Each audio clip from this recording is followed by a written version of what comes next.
So, Holly, thank you for being my very first guest in this podcast. I'm a little bit nervous over here, but this is going to be very great because I think this is the first time I'm actually going to be asking you a lot of questions, trying to figure out how you came to be this current Holly. Because when we met, I believe I've only known the Holly that was a public keynote speaker, and there was nothing else that was behind all of that. Oh, Tony, you're in for a treat, right? I love the way you started that. And by the way, can I just say it is an absolute honor, a privilege, and a delight to be not only on your podcast, because this has been a dream of yours in the making, and I respect you so much for taking the time to put the thought into what you really wanted this to be. And also, so yes, I'm really happy to be the first guest.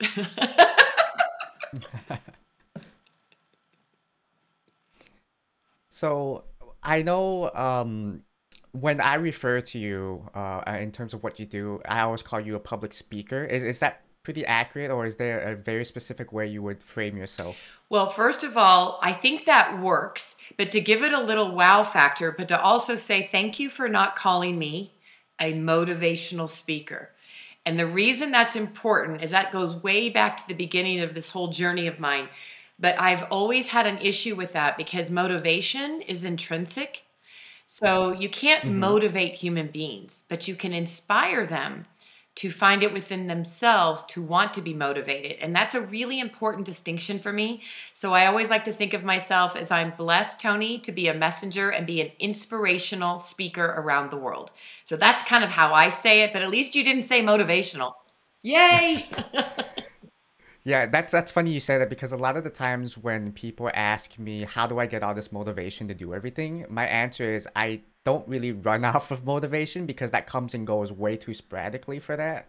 So it's a source of energy, I guess you can call it, that I don't really rely on. Good. Well, then you've already got it intrinsically. You understand that there's power behind that. And for everybody listening, and I know that when you shared with me the premise of your show, I think that the stories you're sharing with people, it's all about finding, it's kind of like what I speak about, Tony, but you got to let the noise Mm-hmm. of the world, you got to shut out the noise of the world because everybody means well. But from the very early stages we come into this world, people want to should on you. And that's SHOULD, by the way. But they want to tell you what you should be doing. And I think that there's always with good intention, but we crush a lot of the butterflies and the intrinsic desires and passions within us as human beings when we're constantly telling others what we think they should do. So that also goes in line with why you're doing the show. People that have figured out how to follow their passions, right? And make a business out of it. Yeah. Mm-hmm. So, no pun intended. Let's start all the way back from the beginning here. What made you want to become a public speaker? Or was that ever the intention? No. And you might be maybe one of the third interviews I've ever been on in my lifetime that has actually asked me that question. Because I can look everyone in the eye and you, Tony, and say that I never sought out to do this. This wasn't a business I thought this is what I dreamed to do. There's been other dreams that have manifested, and we can talk about those. But I always say this business found me. And that's really important because I think sometimes we get so caught up in our visions, and I believe in visions and goals, but we get so caught up in the one-way highway that we miss sight of doors that open and opportunities that open that are really meant to be a way to make it happen, but in a way that we never imagined. So that's what I can tell you, my friend, right? This business found me, and it's a crazy story. Yeah, so would you mind going into that little story a little bit? I'm very interested in seeing how all of that kind of just un unraveled itself into where you are Oh, currently. and you know what? I wish I had. Well, you'll understand why I'm looking around right now, but hold on. And what's really neat is I want all your listeners to know this. We've known each other now for, I don't know, 10, 12 years, worked together, and this is a story you've never known. And so this makes it even more Yep. special that it's for your show. So go back to when it was in the around 1997, 98, around then, and I was living in Denver, Colorado, Tony. And at the time, And by the way, I just want everybody to know, I was that little girl, like in third grade, shy and overweight, in the basement of my family's home in Pennsylvania, watching Love Boat and Fantasy Island on Friday nights. And I used to dream of being Julie. So there's the pre-story of making that dream happen much later in life, in college, and deciding not to be an attorney. So now we're past college. I've got two little boys, and I'm living in Denver, Colorado. And I happened to be in this women's group, and I don't often do those kind of things, but I was in this women's group that I'd been invited to join and attend. And this is when I say be ready, because I believe when the universe and divine plans are in store, things will happen that you may not even be prepared for. So this woman I met, we're all going around, and for some odd reason, something about my story or my past came up, and I shared a little bit about it. Whatever happened, afterwards, this woman walked up to me, and her name was Peggy. I'll never forget. And she said, Holly, your story's riveting. Have you ever shared it publicly? And I looked at her like aghast and said, no, that's not a story I want to share with people. And she said, but it gives people hope. And she said, would you consider sharing it with my high school students? I am a teacher in the Denver Public School District, and I teach high school. And I think my kids need to hear your story. And Tony, I looked at her and said, you want me to really tell the story and the vulgarities and what really happened? Like, that's a pretty ugly story. And she goes, but you're standing here today and you had hope and something that got you through it. And I think the kids need to hear that, right? They need to hear that about the difficult, bad times, but how you could overcome them and having dreams and goals. So Tony, I literally was like, I don't even own a suit. So I went to a local little store. I got a suit and I said, sure, I'll come share the story. So what happened that day is I came in, she had combined a few classrooms of high school students in this room, and I talked and I shared about having butterflies on your shoulders and dreams and goals and writing them down and putting them under your pillow, which is what I used to do. And I said, and don't let anybody take that away from you. And I told them about how you can get, the compass of life can take you in the wrong direction. And I got in an incredibly abusive relationship, and I was left to almost die. And there was something much greater than me that wanted me to stay. And I shared the vulgar part of that story. But I said, but I never gave up on believing that I had a reason to be here. So all of that said, I talked to them about dreams and goals and about abuse and just all of that. There was a line of high school students, Tony. They had a line waiting to talk to me. And boys and girls were crying. And I had young men stand there with tears saying, today changed my life because I realized I don't have to do what I see at my home. He goes, I don't want to hurt a woman in my life the way I'm seeing what happens in my home. And I remember thinking, oh my gosh. And I'm like hugging these kids. And I stood there probably for about an hour as they just wanted to talk and just said, Peggy calls me and she said, this was life transforming. I don't know. I knew you needed to be here. And then she said, but I got a handwritten letter, a 3-page handwritten letter from a young lady, and you need to see it. She wanted to give it to you, and I told her she could not give it to you, but she could give it to me, and I would give it to you. Tony, to this day, and I wish I had it to show you. I carry it around with me in a Ziploc baggie because you see, when I said this business chose me, I did not choose it. That young lady at the age of 15, 14 and a half, 15, wrote me a 3-page letter because she said that day, wow. See, I still can't talk about it. That day, she knew after hearing me that day that there was a reason she was put on this earth, and that she knew that something about her was meant to live, because that afternoon she had it all planned to take her life. She had everything planned to take her life because her father had been selling her for sex, for drugs, to all of his friends. And that letter made me realize that when we least expect it, you have no idea how God, the universe, and the divine could be using you. And so I remember holding that letter in my hand and thinking, wow, this was supposed to happen, and I don't understand why, but I carry that letter around with me, Tony, in a Ziploc baggie, still to this day, over 20 years, with many letters that have been written over the years. I love handwritten letters, but when I'm on a flight going across the world and I wonder why I'm doing what I'm doing, and you wonder if it's really worth it when you're tired, I pull it out and I look at it. and I read it, and it reminds me of why I'm here. So you've never known that story because it's not a story I share a lot. So you asked, and Yeah. you got. That's what started. And then the principal called and said, "We heard that we need to have you come speak at an assembly. Can you come share the same story you did with these kids? Will you come to the high school assembly?" And I'm like, "What?" And they're like, "Yes. And can we invite parents to come?" I was like, "Well, of course, but are you sure you want me to tell this story? It's pretty brutal." They're like, "We need you to tell what you told to our students because it really impacted their lives." I did it, high school assembly, there was parents there, and there was a line of parents, and a gentleman from IBM was in line. And he handed me his card and he said, "I need you to come speak to my leaders."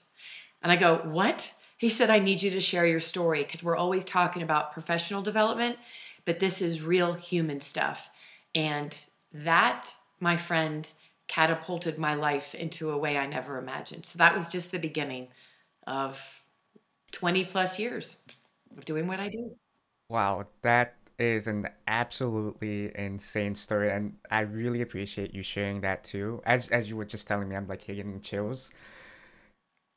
I know. Mm, It's it's really hard to believe that just that one pivotal moment was just enough to snowball everything. yeah. I think that's a really profound thing you just said, though. One pivotal moment can snowball everything. And I could literally say that was a miracle in a mess for me that I never imagined could be that. And I think everybody needs to realize that we get so focused and so tunnel vision on what we're obsessing over or forcing things to happen in life that we miss those pivotal moments that are the miracles in the making that actually can have Hmm. an amazing snowball effect and impact lives. Like you and I both know, and you've known this about me since day one. I choose to do what I do because it's about serving others and supporting others in a way that brings hope and inspiration. It's not about us, and I know that about you, Tony. You're so gifted at what you do. You've impacted my business in my life, and just by being that human being you are that brings your gifts to the world. So, I mean, I could go on and on about you, but I know it's your show, but I'm just saying. It's my show, but today you are the guest. So so technically speaking, then your very first audience was high school Correct. students. How did that feel the first time you went into the classroom talking about it? I know you went out and you got yourself a suit and you got ready. How were you nervous at all, or did it just come I naturally? think it's a little bit of both, right? So in high school, I was involved in like DECA, which is a club that helps you learn how to speak and you go and compete, right? So I think there was some things in my Mm-hmm. lifetime prior to that that maybe gave me a little bit of that confidence to speak. But you know what I was most nervous about? Was I'm sharing from my heart. I'm pulling back the layers of the onion and scared to death to tell anybody like what had happened to me prior to me ever having children, right? That was a part of my past that Mm-hmm. I had put behind a closed door. And as you know, just in the last probably 4 years, did I start talking about that again at a much bigger level, right? Globally. And I was so afraid that Yeah. why would I want to tell the story? My buyers, why would they want, damaged goods? And yet, what people need is to get hope. They need to know people like us out there, life hasn't been a silver platter. And heck, my life has been far from a silver platter. So I think I was more nervous to talk to the kids, the high schoolers, because I was sharing a story that was being very vulnerable and very transparent Mm-hmm. about my past. And so I think that was a big eye opener for me to realize that sometimes it's the stuff we don't want to talk about, that we live with shame, that where other people, when they hear that, I like I say, when I reveal, I heal. So when we reveal sometimes some of that crap that's buried, we heal ourselves, but we help others heal. So I was really nervous for that reason. Yeah, it's almost and for the lack of a better term too, the way that I know the way that my mom likes to phrase it a whole lot is the more you internalize everything, it's almost like poison. It spreads until you take it out of your system, and that's how I always seen a lot of this stuff. It's like if you have something that's on your chest, it's a lot easier just to try to, of course, get it out, but in the best way possible, be it like therapy or some form or another that's not super destructive, because that's also not good. Okay, can I just say I would love to meet your mom someday because that is probably some of the best wisdom and advice you could ever give a human being, let alone her own son. Because it's true, psychologically and emotionally, everything manifests physically eventually. And Mm-hmm. sometimes it takes, I mean, it wasn't until the last couple of years I started doing some serious trauma therapy because trauma started to come out of nowhere from my way in my past. So I think you're exactly right, right? It's poison and it's toxic. Just like being around, I refuse to be around negative, toxic people, Tony. I've had to let go, and I've chosen to let go of people, even friendships, because I will not allow anything negative or toxic to get near me because we absorb it, right? How we spend our time and who we Yeah. spend it with is critical to our soul's nourishment. I 100% believe that. Yeah, and I'm definitely along the same page too. That's why I feel like that's why a lot of the times, and this goes back to that story that you told earlier too. These high schools or even elementary schools sometimes are always looking for people of inspiration, so that way these kids and young adults know they're not the only ones going through this. There was somebody else who's gone through this. So that way they will in a way be okay too. Even though it's different for everybody. It's just a matter of there's someone I can look up to who's gotten out of this position. That means I can too. Totally. Yep. 100%. Yep. Maybe that's the premise of this whole show, Tony. You're going to go into our past. Oh, I forgot the name of the show. This is exactly why you're doing it. Yep. It's also it's a very nice segue just going, let's start from the Yes, beginning. exactly. So with that snowball, with the snowball of public speaking kind of kicking off, I know you kind of that just went on for a while, right? It wasn't until just recently, like you said, when the pandemic happened, that things really started shifting around for Yeah. I you. mean, it's been a really blessed, probably close to 20 years of just evolving and continuing to get, keep going and doing things all over the world, right? And then COVID hit. And one of the things that I would share with everybody as well that's listening is that, again, this goes back to being ready for opportunities that come to you. It's not always forcing the door open, it's letting the doors open and then walking through them. And I believe that things happen for a reason. And one of the things that was happening, Tony, right before COVID hit, I was on the road so much. I'm almost exhausted, like thinking about it, but it was affecting my health. I was having some health issues and we couldn't figure out what was wrong. And frankly, it was just pure exhaustion. And think about what I do for a living, right? I'm giving everything I have, I'm fully invested, fully engaged, but I wasn't giving myself the time or the permission to decompress, fill up, and take care of Holly. It was just keep on trucking, keep on moving, right? And so then COVID hits. And honestly, I think I might have secretly been one of the only few happy people. I think you and I talked at one point because I was like, I feel guilty saying that I'm actually happy because I don't have to be on a plane and I don't have to be on the road. And so that was a blessing right there. And then because of that, some of the dream projects that we've had on the docket, which I'm going to give a shout out to you. There's a whole story about me getting off my last flight from DC on March 5th. Little did I know it'd be my last flight, and having this whole idea in my head, getting off the plane and texting you going, can we talk? I've got an idea. And you text me and you're like, well, I've got an idea I want to share with you. So I was already going to text you. And then it ended up the whole manifestation of finally doing an app and bringing Daily Dose of Inspiration to the world, which we launched in November. And with COVID, it also took the shift to going and doing everything virtual, which I've always done virtual for people around the world, but never everything virtual, Mm-hmm. Tony. I love.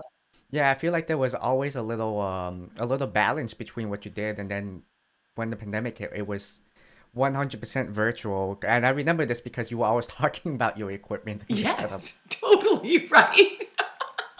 It was all virtual.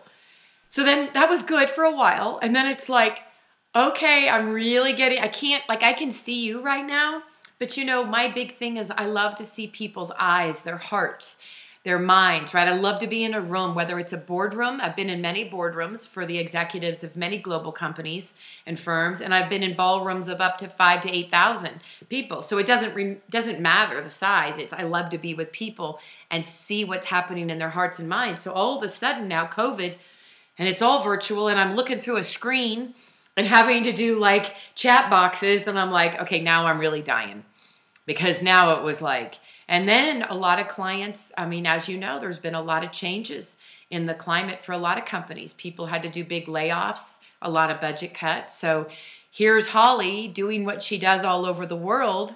And what's the first thing companies cut, which is actually counterintuitive? If you think about this, Tony, the first thing people cut when it comes to doing layoffs and budget cuts are training and development. Okay? And yet, when you're laying off thousands of people, what happens to everyone? They go into panic mode. And one of the things that I've been brought in to do many times over the years is help leaders embrace change. Because when change happens, individuals and teams, people panic. And change makes people feel like victims. And I always say you have a choice. Are you a victor or a victim? And leaders need even more help on how to communicate during times of transition and chaos and all of this. So, but it was the first thing that companies cut. So here we had probably, I'll tell you a story you probably don't even know. Right when the COVID hit, one of my biggest clients, we had 18 months worth of gigs booked out.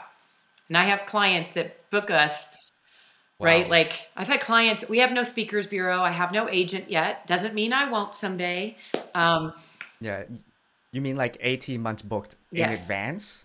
Already Wow. to their next calendar fiscal year. 18 months booked out. And I'm not kidding you if I say, I don't remember the contract, but probably somewhere between 15 to 18 set dates, everything booked. Now, COVID hits. And one of my biggest clients, and everybody, you know, is in shutdown. They have to cancel all their live Mm-hmm. events. And so I knew this was coming. And I got a call from one of my key executives and got on a call with him and a few other people. And you know what, Tony, I'll never forget this, because we had the conversation and they're like, you know that with everything going on, you know, we're going to have to cancel all these live events. And I'm like, I already figured this was coming, and I would love to help you figure out how can we create a solution so all the people that you wanted to create impact for, they're the ones that are going to be left hanging too. So how can we create some virtual modalities to help you? And they were like, oh, we would love that. What do you think? So I just got in my brainstorming mode and took about probably half of those gigs that were booked, and we were able to take them and turn them from live events into 2 and 3 part virtual events for those particular groups, right? Some were directors, some were managing directors, some were partners, whoever it was. But here's the part that was mind-boggling. It changed everything. We had to create a whole new contract. I helped them create a solve to keep the people being inspired, keep the people feeling lifted, right? And not letting Mm-hmm. everybody off the hook. But they said to us, I'll never forget this man's voice. He said, Holly, are you not going to throw a lawsuit on us because we're having to cancel this and we know you're going to lose a lot of revenue? And I remember Tony saying, how on earth could I do that? We're all in this together. This is a global pandemic, right? Like, we're all in this together. All I'm thinking is, how can we continue to help and serve those people that you wanted to help serve? And I know it's going to change things. And I had 2 of the highest leaders in that company say to me, you will forever be one of our chosen vendors. Do you know how many of our vendors are threatening lawsuits and suing us because we're breaking contracts? Wow. That to me is insane. Right? You think the same way I do. You'd be like, why would I do that to you? Right? Why would we do that when we know we're all in this together? So it ended up being a really beautiful gift in the midst of a mess, a miracle, because they Mm-hmm. ended up trying to find me different ways to keep, they'd refer me to other people in the business to do a little virtual event or do this. So things worked out. And then this last fall, like late summer, a whole bunch of layoffs started happening again around the globe. As you know, even the tech industry is getting hit right now. Yeah. Yeah. So I've had probably a lot of contracts that have just gone completely, we had to call them off. And I believe that it's how we handle ourselves. You know, my Hollyism, Tony, you know this from the app, but Yep. when you face adversity, when faced with adversity, do you get bitter or do you get better? And do we let trials and tribulations refine us or define us? And so I practice what I preach because it's not been an easy year. Probably the worst year financially for me in business, but it's also been a great time out for me to pause and kind of reset and figure out, I don't know, how do I want to spend the next 10 years of my life? Where do I want to serve and what do I want to do? So just because everything looks great and shiny and successful doesn't mean we're always faced with another, as you called it, pivotal moment that has a snowball effect. Yeah. And to touch on that a little bit too, while you were in the midst of traveling a whole lot, because I mean, I feel like every time back then when I was messaging you, you were always on a plane flying somewhere. And I know that would have been stressful, but how stressful was that for you in terms of even just keeping a relationship with your family? Oh, that's a beautiful question because when I started the heavy travel as a speaker, this was back when I have three beautiful boys, and they were all like in junior high. And so fortunately I have a husband that was able to work from home too because he has his own business. So, but I used to have like, I'll tell you a story that I've shared in the boardroom, but I don't know that I've ever shared this on an interview. And that is I started getting really resentful because I was missing out on so much family time, Tony. And yet I was a breadwinner of the family. I mean, I'm bringing in the bacon. So we needed my money, but I was getting like that. It was kind of a twisted double-edged sword. I was getting angry and bitter Yeah. and resentful that I have to keep flying out and missing our Sundays. We would always have tickets to the Chiefs game as a family, right? Or just family day was Sundays. So Tony, and this is the thing as entrepreneurs, I think we all get caught in, or even as leaders of companies or whoever, whatever you do, we're so afraid of saying no to business because we're afraid that we're going to cut ourselves off at the knees. So I remember another one of my big clients. I was always having to fly out on Sundays because they were always doing their big events. They would always have them like kick off on Mondays, or maybe I'd be doing a leadership session with a group of leaders. And it was, for some reason, I was always traveling on Sundays. I was getting so mad. I was getting mad because I wasn't having boundaries and I was afraid to say no. Because you know what I was afraid of? It's my own business. What if I said no and they never wanted me again, right? And then I'm looking at revenue. Here's what I want everybody to know. When we know how to say no and we can start saying yes, where we can be leveraged at our best, it's a ripple effect. And I had no idea what was going to happen. So I, with sweaty hands, so scared, set a rule in place for myself that until my kids were out of high school, I was not going to be missing on Sundays. So I would travel on Mondays, but by God, I'm going to be home on a Sunday unless it's international and unless I've made that decision and I talk about it with the family, right? That was it. So I had to say no to some stuff. I had to turn down some big stuff. And the first time I did it with one of my big clients, I remember shaking, thinking they're never going to want me again because I'm just not going to go on a Sunday. And Tony, this is the reaction that I got. I had built up a complete anthill, a volcano that was this big, thinking that my whole entire business is going to collapse, right? And their reaction was, oh, okay, if you can't come on Sunday and we can't do a kickoff on Monday, could you travel in on Monday and we could do a kickoff either later in the day, Monday or Tuesday? Does that work? It was, Yep, a lot of the times that scenario that you build up in your head, it gets so massive and weighs down so much, and then just one small little line is just like, oh, do you see my face? I yep, literally hung up the phone. This is before we had Zooms and WebEx and all that. And I literally started to cry from pure joy and overwhelm of exhaustion. I was so afraid of all I had built up was what I was going to lose. Never in my wildest dreams did I imagine they'd change an entire event to work around that. So, lesson learned.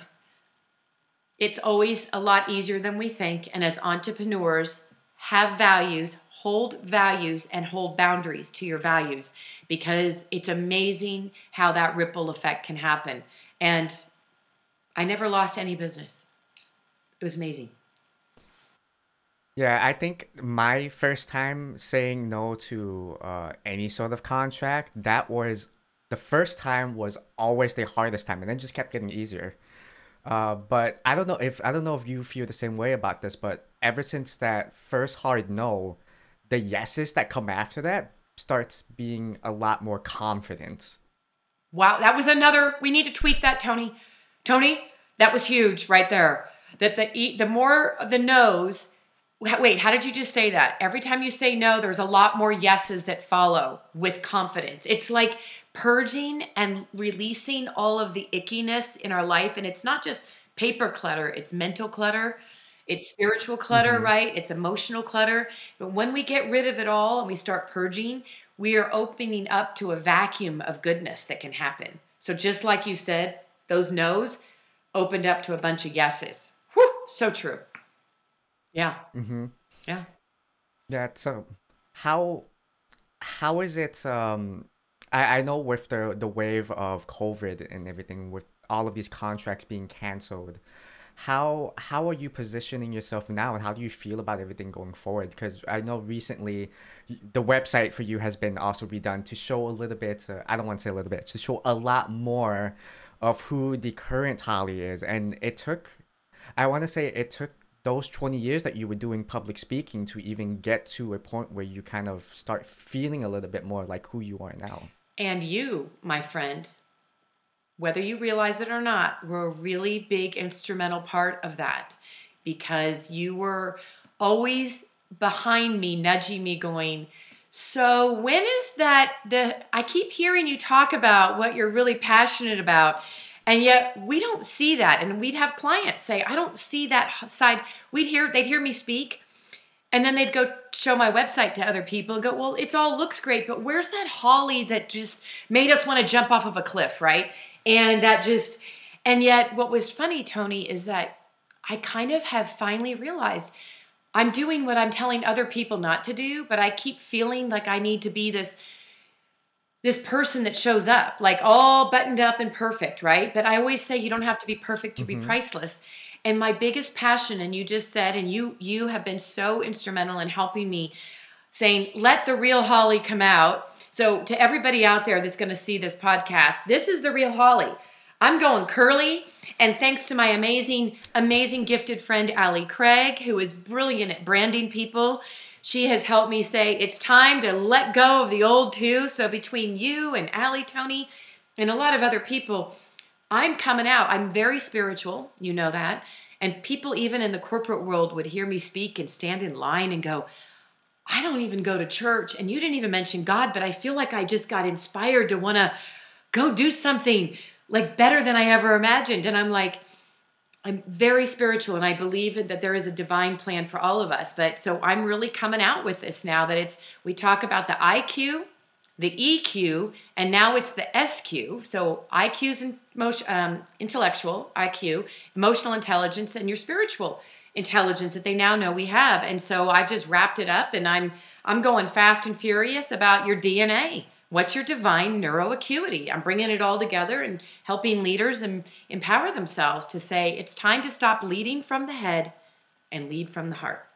And individuals, it's time to stop looking to other people to give us permission to figure out who we are and how we can bring our best. So I think you might be the first or second interview I've been on since I'm not worrying about, I'm going curly. I'm going crazy. There you go, Tony. You asked. There it is. The natural Holly Right? right there.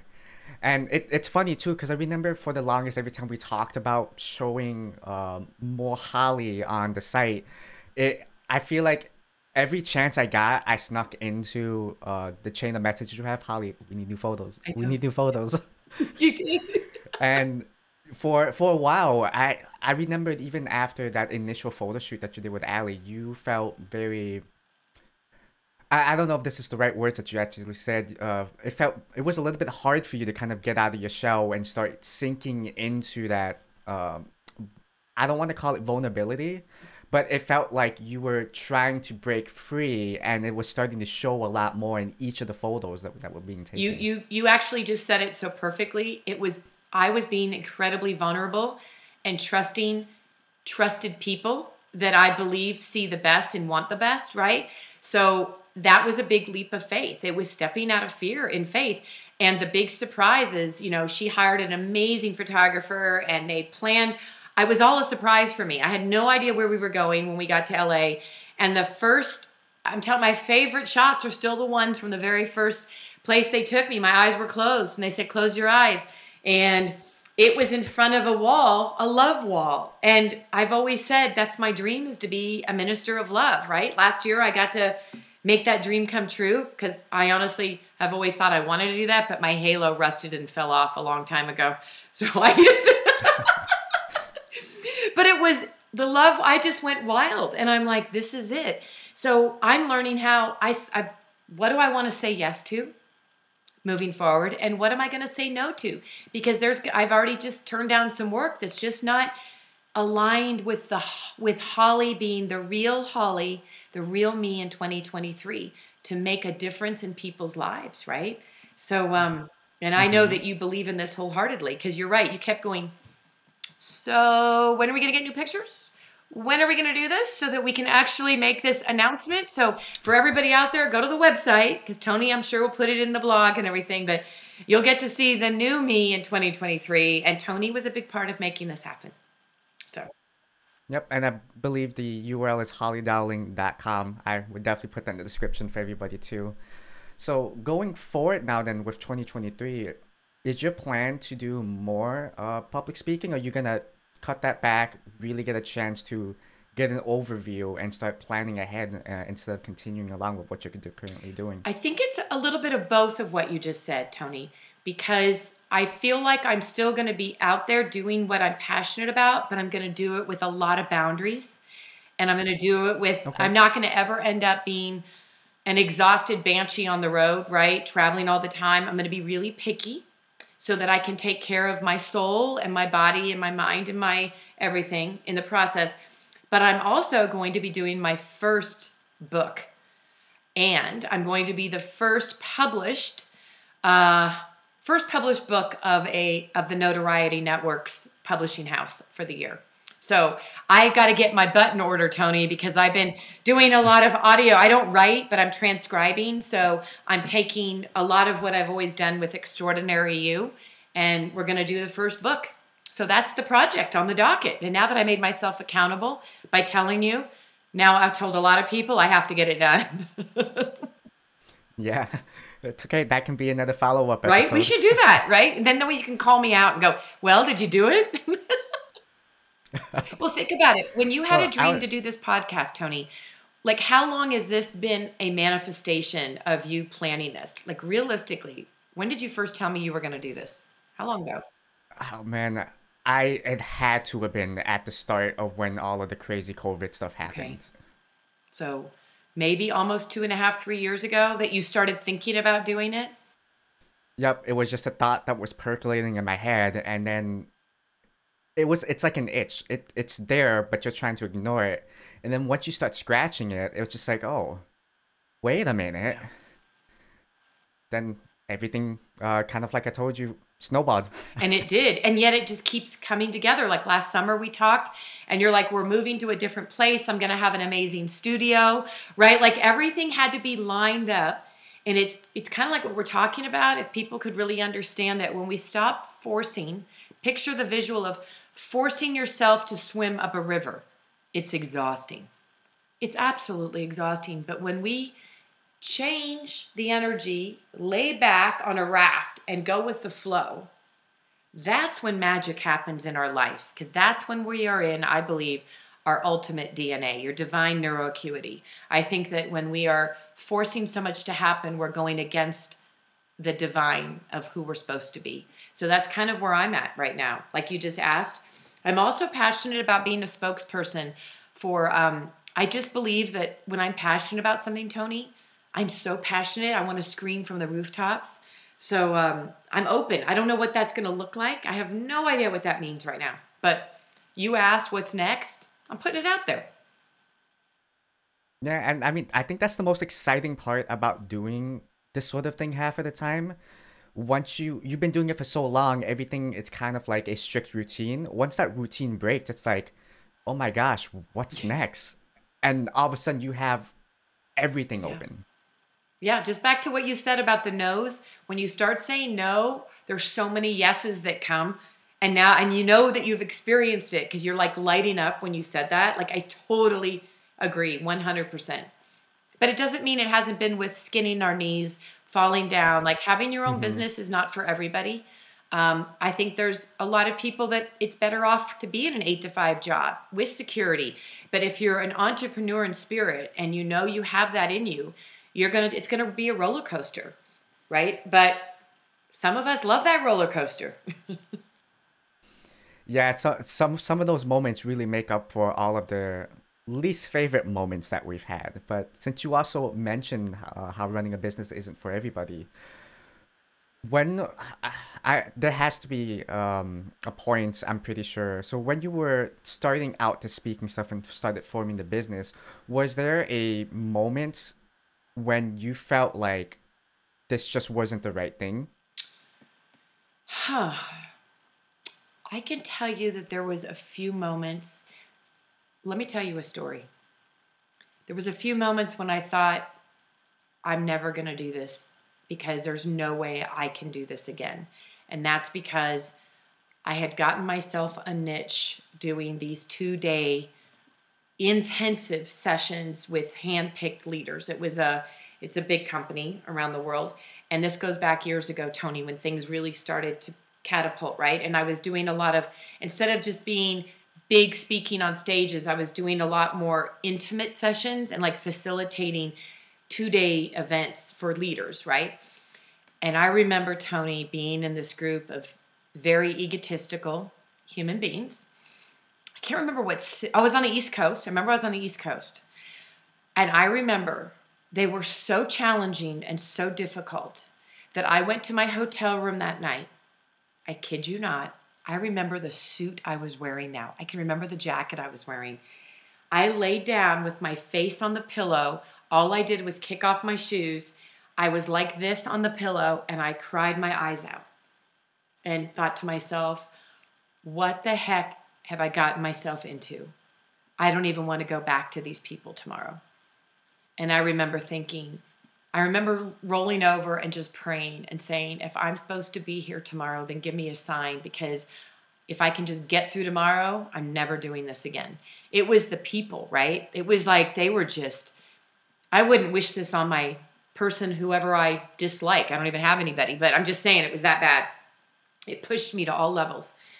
I went back in the next day, Tony. This is a crazy story because it only takes one or two people, and you know this in life. It takes one or two people, and I call them kind of whether the black widow or the rattlesnake. You have to be careful because they can even Yeah. be in your personal life. They sting or they bite and they leave venom and then they tootle along, but they just leave people to die, right? It's like, I call them the toxic emotional vampires. But I went back the next day. I prayed so hard that morning and just said, all right, whatever's supposed to be will be. I'm going to just be that person I was supposed to be there. And I remember this individual that was really causing a lot of the chaos. And first thing out of the gate in the morning, I'd never done this in my whole life. Got a little cantankerous in the morning, so I gave everybody a quick bio break and I asked him to come with me and I took him to the hallway. This is a top-level engineer. And I said, I just don't see why you want to be here, because it just doesn't seem like it's working out for you, and it's really causing a lot of negative energy in the room for many other people. And he just looked at me and he goes, really? And I go, are you not aware of what you're doing to everybody else in this room? And it's really taken away from the experience that everyone else is here to gain and enjoy. Because I had already had people corner me at the end of the day before, saying, Oh my God. Like, he's horrible, right? It was one person, but one person can make an impact and make a party. And Tony, he looked at me and I said, so give you permission. You're welcome to leave. If you'd like to go get your things, I prefer you leave if this is not where you want to be. And he looked at me and he said, well, I'd like to stay. And he didn't say thank you, but he kind of was like more taken back. The rest of the day, he was calm. I don't really know. I must have had that Persian look in my eyes, whatever I said to him. But I basically told him he could take his crap and leave because I didn't want it anymore and I wasn't going to put up with it. And then he was really well behaved, but I was exhausted. I'm not going to lie to you. I remember getting on that plane and thinking, I never want to go back. I never want to be back in that city. I never want to do this again. But this is when I believe that we're given opportunities where I had to learn to be a really tough Holly in that moment. And I've been told I'm the velvet hammer. I think I was a little more than a velvet hammer in that moment. But people thanked me at the end of the day. They said, I don't know what you did to him, but it changed everything. So that was a moment when I thought I never want to do this again.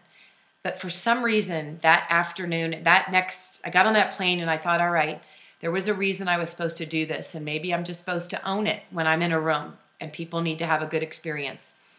So the next year, Tony, I'm coming back for the next group. This is a series of workshops that a bunch of hand-picked leaders in this company are nominated and selected to be a part of, right? So they go through this whole series and they graduate. And I was one of those people doing some of those events that they go through. So the next year I get a call from the client and they've got another whole group of people going through and they book me a whole bunch for the year. And I saw that city on the list and I went, oh no, I don't want to go back to that city. And it was going to be a whole different group of people anyways, right? And Yeah. I'm like, you know what? It's okay. It's going to be a different group of people. I'll go. Okay, this is going to give you goosies because I've never told this story because you ask great questions, Tony, and I never even thought about this moment. I'm like, I get an email about a couple weeks before I'm going, and some of the people that had been in that session, so a lot of people stay in touch after I get done, whether I'm doing an intense session all day, 2 days, or a keynote, whatever. And this group of people reached out and said, we just heard that you're going to be back on our campus in a couple weeks for this next year's nominated group. Would you like to meet us for happy hour? We'd love to see you again because we all talked about you at the graduation and we'd love to see you. And I was like, I'd love to see you guys, right? Like that was so fun. And so they said, well, here's where you're going to go, right? Meet us here for happy hour when you're done with day one. And I'm like, okay, that sounds great, Tony. I end day one, new group, all was great, all good. This is a year later. I get in my car, I go to where I'm meeting them. I walk in and I said, I'm meeting a group of people. I thought it was going to be like 4 or 5 of us.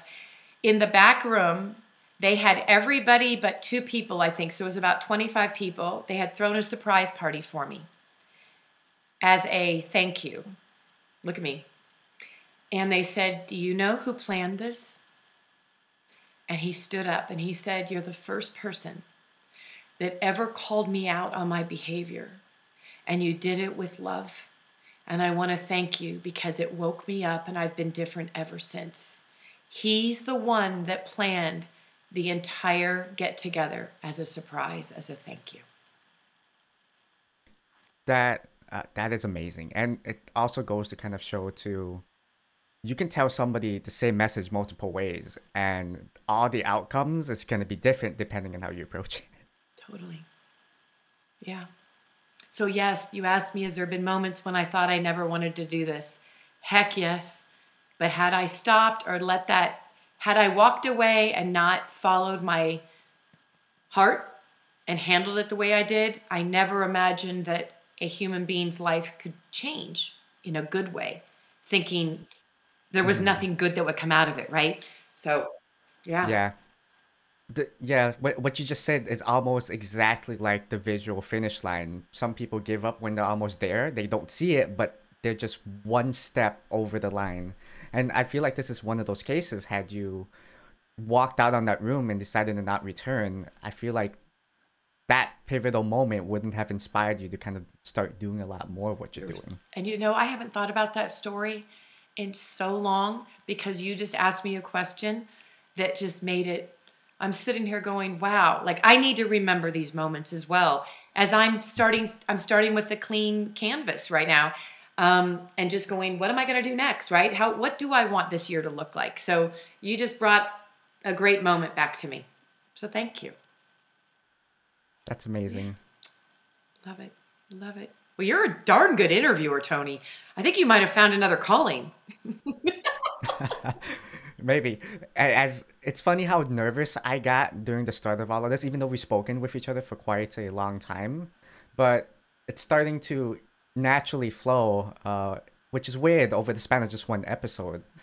But the ending segment of it, one thing I did not tell you actually was one of the things I wanted to do, and you're gonna be the very first person to do this since it's episode one, is at the end, I want to give every interviewee that I interview a quick chance to say pretty much anything they want into the podcast, be it a message to everyone else, something inspirational, an advertisement for a product they're watching.